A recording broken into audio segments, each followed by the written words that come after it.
Halo, Assalamualaikum warahmatullahi wabarakatuh. Berjumpa lagi dengan saya Nurlia Astika di channel YouTube LPC Jepara. Oke, pada pembahasan di video kali ini kita akan belajar tentang materi listrik dinamis. Ya, kalau kemarin di video sebelumnya kita sudah membahas tentang listrik statis, sekarang kita lanjut ke listrik dinamis. Nah, untuk listrik dinamis ini nanti akan saya bagi menjadi beberapa part video ya. Dikarenakan memang materinya yang lumayan banyak. Jadi untuk yang part pertama, video pertama ini nanti kita akan membahas tentang arus listrik. Yang kedua tentang hukum Ohm. Video yang ketiga tentang hambatan jenis. Video yang keempat nanti tentang hukum pertama Kirchhoff. Karena untuk hukum Kirchhoff seperti yang kita ketahui ada dua, hukum pertama Kirchhoff dan hukum kedua Kirchhoff. Nah, karena ini untuk jenjang SMP, maka kita hanya akan membahas hukum yang pertama saja. Karena hukum yang kedua nanti akan kalian pelajari di jenjang SMA. Oke, untuk yang video part 5-nya nanti kita akan membahas tentang materi GGL dan tegangan jepit. Sedangkan untuk yang part ke-6 kita akan membahas tentang rangkaian seri, rangkaian paralel, dan rangkaian campuran. Nah, ini nanti di masing-masing part videonya kita juga akan sertai dengan beberapa contoh latihan soalnya. Oke, jadi supaya tidak ketinggalan, jangan lupa untuk klik tombol subscribe bagi yang belum subscribe dan juga tombol like dan share ke teman-teman kalian supaya teman-teman kalian juga paham tentang materi ini. Oke, langsung saja untuk materi yang pertama yaitu tentang arus listrik. Oke, jadi kita bahas dulu untuk perbedaan antara arus listrik dengan kuat arus listrik. Jadi kalau arus listrik itu merupakan aliran muatan listrik yang mengalir dari satu titik ke titik yang lain. Sedangkan kuat arus listrik adalah banyaknya muatan yang mengalir tiap waktu. Jadi kalau arus listrik itu alirannya, aliran dari muatan itu. Kalau kuat arus listrik itu banyaknya muatan tadi yang mengalir setiap waktunya. Nah, seperti yang kita ketahui, pada suatu rangkaian itu kan dibedakan menjadi dua, yaitu rangkaian terbuka dan rangkaian tertutup. Rangkaian terbuka bisa kalian lihat pada gambar yang pertama. Di sini terlihat ini terbuka. Jika terbuka, maka tidak bisa terhubung dengan sumber tegangan. Dalam hal ini sumber tegangan disimbolkan dengan baterai. Baterai ini sebagai sumber tegangan. Dan di sini ada lampu. Lampu ini sebagai hambatan. Jadi, ketika rangkaiannya terbuka, maka tidak akan ada muatan yang mengalir. Tetapi pada rangkaian tertutup, karena dia terhubung dengan sumber tegangan, maka akan ada muatan yang mengalir dari satu titik ke titik yang lain. Nah, muatan yang mengalir itu dikatakan sebagai arus listrik. Jadi, arus listrik mengalir dari kutub positif menuju kutub negatif. Atau kalau kita gambarkan pada suatu rangkaian, biasanya gini. Ini ada sebuah hambatan, kalau di sini kita gambarkannya dengan lampu ya. Dihubungkan dengan sebuah baterai. Ini simbol baterai, yang satu panjang yang satu pendek. Kalau panjang itu berarti kutub positif, kalau yang pendek berarti kutub negatif. Nah, ketika sebuah lampu dihubungkan dengan baterai pada rangkaian tertutup, maka akan ada arus yang mengalir. Nah, arus yang mengalir itu dari kutub positif menuju kutub negatif. Jadi arahnya gini, dari sini ke sini. Nah, banyaknya muatan yang mengalir tadi tiap waktunya itu dikatakan sebagai kuat arus listrik. Jadi bisa kita tuliskan bahwa besarnya kuat arus listrik adalah banyaknya muatan dibagi waktu atau banyaknya muatan tiap waktu. Nah, ketika kita sudah masuk ke contoh soal, nanti akan ada kata-kata kuat arus listrik maupun arus listrik itu dianggap sama. Sama-sama disimbolkan dengan huruf I. Di mana I, kuat arus listrik, adalah banyaknya muatan. Masih ingat ya di bab listrik statis di video sebelumnya, muatan disimbolkan dengan huruf Q. Tiap itu berarti per waktu, bahasa Inggrisnya kan time, berarti T. Jadi bisa kita katakan I sama dengan Q per T. Nah, ini rumus ini akan kita bahas satu persatu beserta contoh soalnya. Bagaimana kalau yang ditanyakan I, bagaimana kalau yang ditanyakan Q, dan bagaimana kalau yang ditanyakan T atau waktu.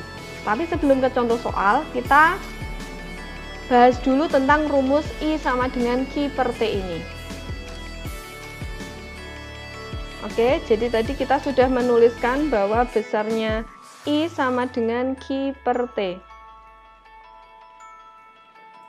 Kuat arus ini I sama dengan banyaknya muatan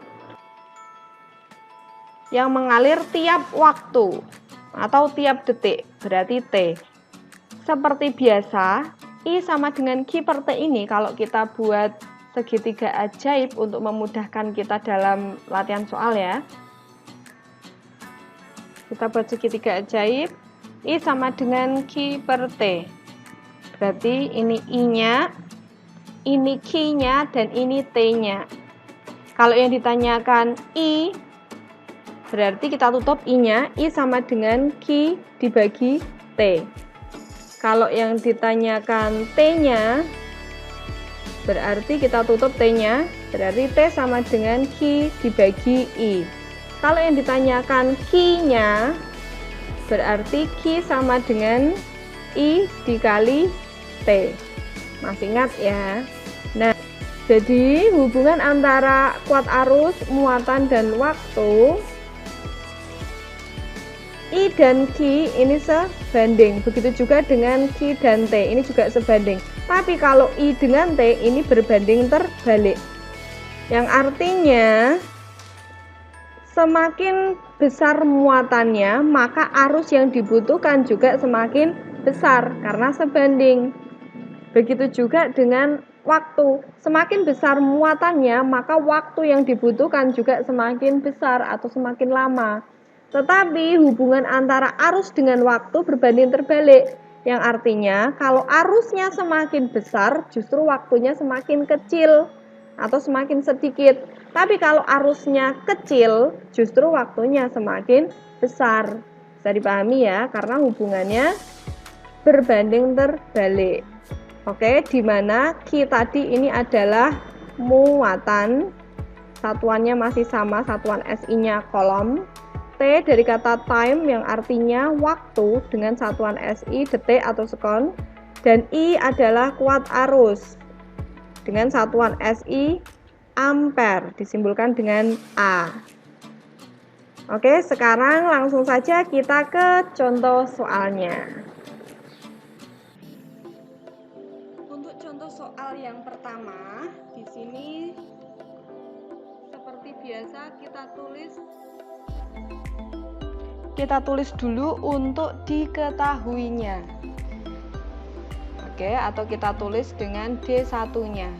Jika diketahui kuat arus sebuah sumber adalah 5 ampere, ingat ya arus berarti I kan 5 ampere. Hitunglah muatan, jadi yang ditanyakan muatan yang mengalir selama 1 menit. Oke, jadi 1 menit itu sebagai time atau waktunya. 1 menit. Ingat masih menit. Belum SI ya satuannya, jadi harus kita ubah. 1 menit berarti 60 detik atau 60 sekon ya. Nah, yang ditanyakan adalah muatan. Berarti Q-nya kan? Berapa Q-nya? Oke, jawab dengan menggunakan persamaan segitiga ajaib tadi, di mana Q sama dengan I kali T. Maka kalau yang ditanyakan Q-nya berarti Q sama dengan I dikali T. Langsung kita tulis Q sama dengan I dikali T. Masukkan angkanya. I-nya 5, T-nya 60. Berarti Q sama dengan 5 kali 60. 5 kali 6, 30. Punya 01. Berarti 300 dengan satuan kolom. Bisa dipahami ya untuk contoh soal yang pertama. Sekarang kita lanjut ke contoh soal yang kedua. Arus listrik sebesar 2 miliampere. Masih ingat ya dengan satuan ini? Di bab sebelumnya, listrik statis, kita juga sudah membahas tentang beberapa satuan. Ada nano, ada mikro, ada mili. Di sini sampingnya ini bisa ampere, bisa juga kolom. Jadi nano kolom, mikro kolom, mili kolom. Pokoknya diingat-ingat aja, kalau nano itu artinya dikali 10 pangkat negatif 9. Kalau mikro berarti dikali 10 pangkat negatif 6. Kalau mili berarti dikali 10 pangkat negatif 3. Masih ingat ya? Oke, karena satuannya harus SI. Satuan yang boleh tidak SI itu hanya untuk soal perbandingan. Oke? Sekarang kita lanjut lagi, kita tulis dulu D1-nya. Arus listrik berarti tadi I-nya ya. 2 miliampere. Nah, jangan lupa diubah, berarti 2 kali 10 pangkat. Oke, negatif 3 ampere ya. Mengalir pada suatu kawat penghantar selama 4 sekon. Ini berarti waktunya, time-nya 4 sekon. Tentukan besar muatan. Oke, jadi yang ditanyakan sama seperti sebelumnya, besarnya muatan berapa di sini? Jawab, berarti Q sama dengan I dikali T kan? Masukkan angkanya, Q sama dengan I-nya kita pakai yang ini, sudah diubah. Berarti 2 kali 10 pangkat negatif 3 dikali T-nya 4. Berarti Q sama dengan, kita hitung yang bukan 10 pangkat, berarti di sini ada 2 dikali 4, berarti 8, yang ini tetap. Kali 10 pangkat negatif 3, dengan satuan kolom. Bisa dipahami ya untuk jenis soal yang menanyakan besarnya muatan atau Q-nya. Sekarang kita ke contoh soal yang lain jika yang ditanyakan besar kuat arusnya. Oke, seperti biasa kita tulis dulu untuk diketahuinya D1. Muatan sebesar 180 kolom. Oke, ini berarti Q-nya ya, karena muatan 180 kolom. Mengalir dalam 30 detik. Berarti waktunya kan 30 detik atau 30 second ya, atau sekon. Ini sudah SI semua, jadi nggak perlu diubah. Yang ditanyakan apa? Kuat arusnya. Berarti yang ditanyakan adalah I-nya berapa? Oke, kita jawab dengan menggunakan segitiga ajaib. Masih ingat ya tadi? Q sama dengan I kali T. Berarti kalau ditanyakan I berarti Q dibagi T. Bisa dipahami ya? Sekarang kita masukkan ke persamaannya, berarti I sama dengan Q dibagi T. Masukkan angkanya, 180 dibagi 30. Maka diperoleh coret-coret 18 dibagi 3 berarti 6 ampere. Oke, sekarang kita lanjut ke contoh soal yang kedua. Sebuah muatan sebesar 24 nanokolom. Ingat, ini masih nano. Ya, kita tulis dulu D1. Sebuah muatan sebesar, berarti Q-nya ya, 24 nanokolom. Jangan lupa diubah. Nano berarti kali 10 pangkat negatif 9 kolom ya. Mengalir arus sebesar I selama 2 menit. 2 menit berarti waktunya. Ingat, masih menit. Padahal kita butuhnya sekon atau detik. Berarti 2 dikali 60. jadi 120 detik atau second. Paham ya? Jadi 120 dari mana? Karena kita ubah menjadi detik. 1 menit kan 60 detik, kalau 2 menit berarti 120. Nah, yang ditanyakan berapa besarnya nilai I. Jadi D2-nya I-nya berapa? Oke. Dengan persamaan tadi, maka I sama dengan Q per T. Tinggal dimasukkan angkanya. 24 dikali 10 pangkat negatif 9 dibagi T-nya 120. Oke ya. Terus di sini bisa kita sederhanakan atau dicoret. Ini 12 sama 24-nya kan bisa ya. 12 dibagi 12 dapat 1, 24 dibagi 12 dapat 2. Berarti di sini jadi 2 kali 10 pangkat negatif 9 dibagi, ini masih 1 punya 0, 1. Berarti 10. Berarti I-nya sama dengan 2 per 10 itu kan 1 per 5 ya. 1 per 5 itu 0,2 dikali 10 pangkat negatif 9 ampere. Sebenarnya jawaban sampai sini sudah betul. Tapi misalnya kalau mau kita ubah supaya angkanya menjadi 2, nggak pakai 0, maka kita ubah jadi 2 kali 10 pangkat negatif 10, nambah 1 dari si 0, ini. Jadi pangkatnya jadi negatif 10. Bisa dipahami ya sampai sini ya. Oke, sekarang kita ke contoh soal yang kalau ditanyakan waktunya. Kalau ini kan tadi yang ditanyakan arusnya. Sekarang kita ke contoh soal kalau yang ditanyakan waktunya.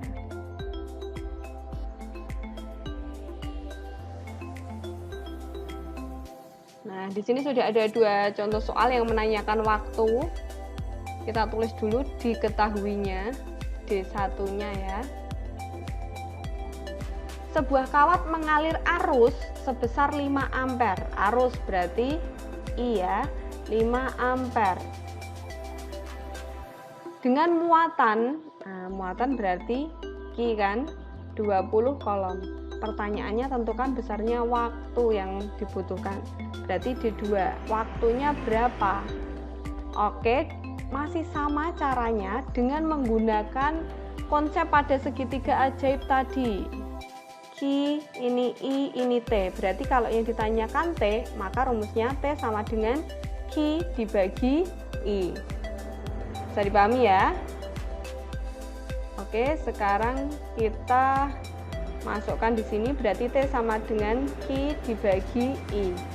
Q-nya tadi 20, ini sudah SI semua, jadi nggak perlu diubah. Dibagi I-nya 5. 20 dibagi 5 berarti 4. Ingat satuannya waktu harus SI juga ya, 4 second atau 4 detik. Selanjutnya ke contoh soal yang kedua untuk menanyakan waktu. Seperti biasa kita tulis diketahuinya dulu. Arus listrik mengalir 1 miliampere. Nah, hati-hati di sini satuannya masih miliampere. Padahal satuan arus listrik harus ampere. Jangan lupa kalau M atau mili itu artinya dikali 10 pangkat negatif 3 kan? Ampere ya. Pada sebuah muatan sebesar, muatan berarti Q, 36 kolom. Tentukan waktu.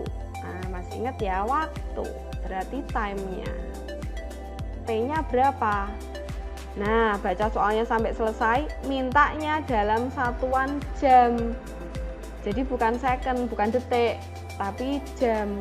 Oke, langkahnya tetap sama, kita cari T-nya dulu. Dimana T tadi Q per I kan? Kalau sudah masukkan angkanya, berarti 36 dibagi I-nya 1 kali 10 pangkat negatif 3 kan? 36 dibagi 1 kan 36. Nah, tapi ingat ini masih ada kali 10 pangkat negatif 3 di bawah. Masih ingat ya, cara menghitung angka seperti ini pada konsep listrik statis yang kemarin itu sudah tak bahas. Maka ini kita naikkan supaya setara dengan 36. Jadi dikali 10 pangkat, nah ini kan negatif 3. Supaya naik, maka dia berubah tanda yang asalnya negatif jadi positif. Jadi 36 kali 10 pangkat 3. Ini satuannya sekon atau detik. Nah, 36 kali 10 pangkat 3 itu artinya 36. 10 pangkat 3 itu artinya punya 0 sejumlah 3. Oke, ini masih sekon ya, padahal mintanya jam. Ingat, 1 jam itu artinya 3600. Sekarang dibalik. Kalau misalnya mintanya dari detik ke jam, berarti tinggal dibagi 3600. Bisa dipahami ya? Kalau sudah kita coret atau kita sederhanakan punya 02, kita coret dengan punya 02. 360 dibagi 36. 36 sama 36 ini dapat 1 kan? Berarti hasilnya 10. Ini karena masih ada 01 ya. Dengan satuan jam. Nah, pokoknya diingat-ingat kita mau pakai satuan apa, itu tergantung yang ditanyakan di soal. Kalau untuk soal uraian, kita menyesuaikan aja soalnya, tapi kalau soal pilihan ganda, maka kita lihat di optionnya. Itu ya. Ini tadi beberapa contoh soal untuk rumus I sama dengan Q per T. Nah, kalian bisa coba latihan soal yang lainnya dari berbagai macam sumber untuk melancarkan pemahaman kalian. Semoga bermanfaat dan jangan lupa untuk tetap mengikuti di video yang part kedua. Karena nanti setelah ini kita akan lanjut ke materi hukum Ohm. Terima kasih karena sudah belajar bersama LPC Jepara. Jangan lupa share ke teman-teman kalian ya, supaya teman-teman kalian juga paham tentang materi ini. Wassalamualaikum warahmatullahi wabarakatuh.